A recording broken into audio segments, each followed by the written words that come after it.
所以我们讲，从这件事情我们就可以看到，就是美国在这些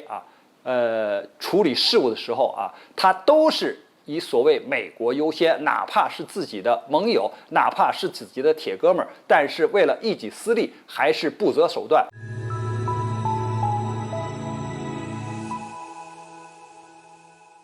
大家好，我是曹卫东。最近呢，美国还有英国、澳大利亚，他们这个奥克斯集团呢搞的这个澳大利亚潜艇呢，现在有个新消息，就是美国呢准备把自己的2艘弗吉尼亚级的这个攻击型核潜艇呢，先租借给澳大利亚。因为我们大家知道啊，澳大利亚购买核潜艇或者建造核潜艇的事情呢，实际上是一波三折的啊。本来呢，最初他说他要建造就是常规动力的潜艇，这个标一发出去之后呢，几个西方国家就在竞争啊。首先是法国呀，还有日本呐，还有这个德国呀，就参加了这样的竞标。那么法国呢，是用它的这个常规潜艇打败了日本的苍龙级潜艇和这个德国的常规潜艇以后呢，中了标啊，非常高兴啊。那上百亿的这个欧元的大单落到了法国的这个囊中啊，要为澳大利亚建造10几艘啊这样常规的潜艇啊，而且结合了它的这个核潜艇的一些能力啊，就是体量比较大，作战性能比较先进。但是还没等这个开工，那么这个单呢，就是按我们中国一句话讲的，叫做螳螂捕蝉，黄雀在后啊。所以呢，当法国庆幸自己拿到了这个大单的时候呢，没想到美国和英国联合起来，把法国给挤出了澳大利亚的市场，要由英国和美国来为澳大利亚建造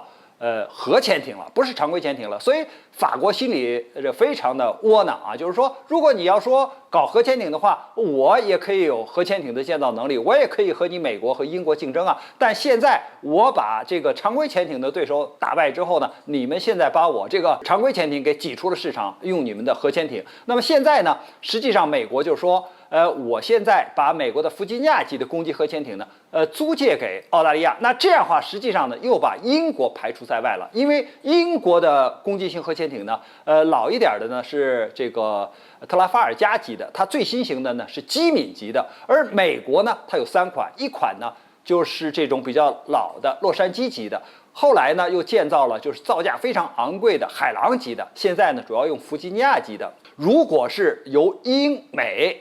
来给澳大利亚建造核潜艇，那这个用英国的呢，还是用美国的呢？这就存在一个争夺了。所以现在美国把自己弗吉尼亚级的租借给澳大利亚，那基本上后边的这个大单吧，应该说就落入了美国军火商的这个手里了啊。因为你像把弗吉尼亚级的潜艇假设租借给澳大利亚以后，那么澳大利亚它以后的人员的培训，它以后潜艇的使用的方式，包括它的这些武器装备啊，比如说上面要有鱼雷啊，有导弹呐，那都要用美国的呀。所以你看，这不就是美国把这个人员的培训、后续这个补给、维修，包括升级，那全都给垄断了吗？那将来澳大利亚的这个核潜艇显然是由美国来造的了。所以通过这件事儿呢，我们也看到美国呢，一个是要给澳大利亚解燃眉之急，因为他要造核潜艇，没有个5年8年恐怕造不出来，所以先租借给你啊，你就先帮着美国推进他的这个所谓印太战略。再有一点，这个大单几百亿的大单啊，既不是给法国，英国也得不到，全都是落入美国的囊中。关于这个话题呢，我们今天就聊到这儿，感谢大家关注本栏目，我们下期节目再见。